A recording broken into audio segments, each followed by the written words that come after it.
జంతువుల్లో విసర్జన. మొదటిగా మనం అమోనోటెలిక్ జీవులతో ప్రారంభిద్దాం. మనకి తెలుసు అమోనియా అనేది నీటిలో చాలా సులభంగా కరుగుతుంది. అమోనోటెలిక్ జీవులు ఎక్కువగా సముద్ర జీవులు. కాబట్టి ఇవి తమ శరీరం నుండి అమోనియాను బయటకు పంపితే సరిపోతుంది. అది వెంటనే చుట్టూ ఉన్న నీటిలో కరిగిపోతుంది. అమోనోటెలిక్ జీవులలో స్పాంజులు కూడా ఉంటాయి. స్పాంజ్ల శరీరంలో చిన్న చిన్న రంధ్రాలు ఉంటాయి. వీటి ద్వారా ఇవి శ్వాస తీసుకుంటాయి. అలాగే ఈ రంధ్రాలు అమోనియాను బయటకు పంపడానికి కూడా ఉపయోగపడతాయి. శరీరంలో ఉత్పత్తి అయిన అమోనియా నీటితో కలిసిపోతుంది. చేపలకు మూత్రపిండాలు ఉంటాయి. ఇవి రక్తం నుంచి అమోనియాను వేరు చేస్తాయి. కానీ చివరికి అమోనియా మొప్పల ద్వారా బయటకు వెళ్తుంది. మొప్పలు అనేవి చేపలు వాయు మార్పిడి చేసే నిర్మాణాలు. అలాగే మొప్పల ద్వారా అమోనియా కూడా బయటకు వెళ్తుంది. చేపల మూత్రపిండాలు మన మూత్రపిండాల్లా క్లిష్టంగా ఉండవు. అవి కొంచెం సులభమైన నిర్మాణాన్ని కలిగి ఉంటాయి. అయినా కూడా అమోనియాను రక్తం నుంచి ఫిల్టర్ చేయడం మూత్రపిండంలోనే జరుగుతుంది. చివరికి అది మొప్పల ద్వారా బయటకు విడుదలవుతుంది. మీరు ఈ విచిత్రంగా కనిపించే జీవుల ఫోటోలు చూసుండవచ్చు. వీటిని బల్లపరుపు పురుగులు లేదా ఫ్లాట్ వామ్స్ అని అంటారు. ఇవి కూడా అమోనోటెలిక్ జీవులే. వీటిలో అమోనియాను బయటకు పంపడానికి ప్రత్యేక నిర్మాణాలు ఉంటాయి. వాటిని జ్వాల కణాలు, ఫ్లేమ్ సెల్స్ అని అంటారు. ఈ జ్వాల కణాల్లో అమోనియా సేకరించబడుతుంది. ఈ అమోనియా నాళకణం అనే నిర్మాణం ద్వారా బయటకు వెళ్తుంది. కాబట్టి అమోనోటెలిక్ జీవుల ఉదాహరణలు స్పాంజ్లు, చేపలు మరియు బల్లపరుపు పురుగులు లేదా ఫ్లాట్ వామ్స్. ఇప్పుడు యూరియోటెలిక్ జీవుల గురించి చూద్దాం. యూరియోటెలిక్ జీవులు అమోనియాను యూరియాగా మారుస్తాయి. యూరియా అమోనియాతో పోలిస్తే తక్కువగా నీటిలో కరుగుతుంది. యూరియోటెలిక్ జీవులకు కొన్ని ఉదాహరణలు వానపాములు, ఎర్త్ వామ్స్. వానపాములు చాలా సాధారణ జీవులు.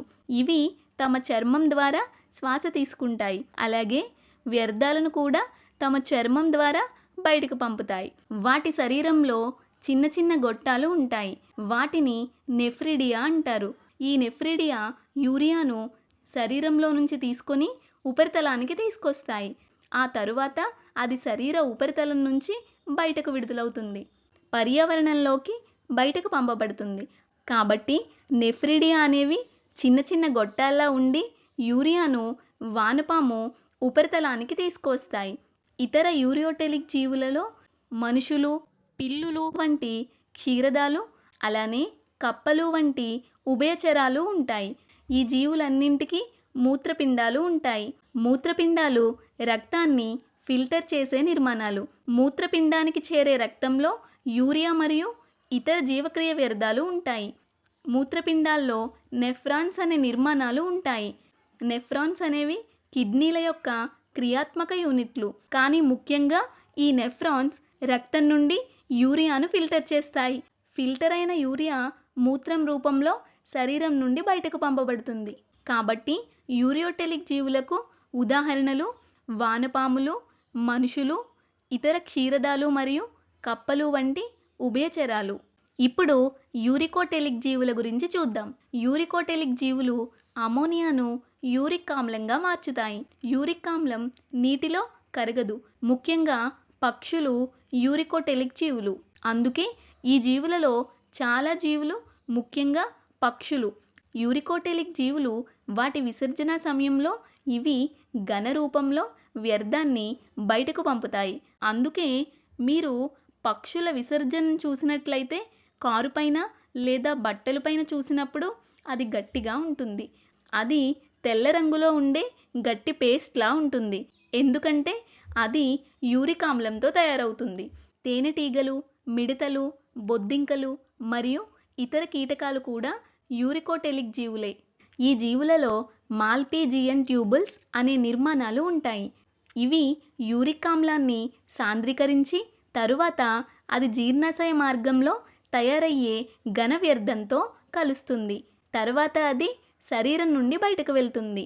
ఈ జీవులు ప్రధానంగా యూరిక్ ఆమ్లాన్ని తెల్లని ఘన పేస్ట్ రూపంలో విసర్జిస్తాయి.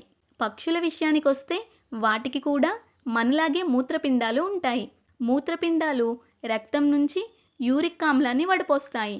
ఆ తర్వాత అది శరీరంలో ఉన్న క్లోయాకా అనే రంధ్రం ద్వారా బయటకు వెళ్తుంది. వివిధ జంతువుల్లో విసర్జన ఉత్పత్తుల రకాలు మరియు అవి వ్యర్థాలను బయటకు పంపడానికి ఉపయోగించే విధానాల గురించి మనం చూసాం. ఇప్పుడు మీకు ఒక ప్రశ్న.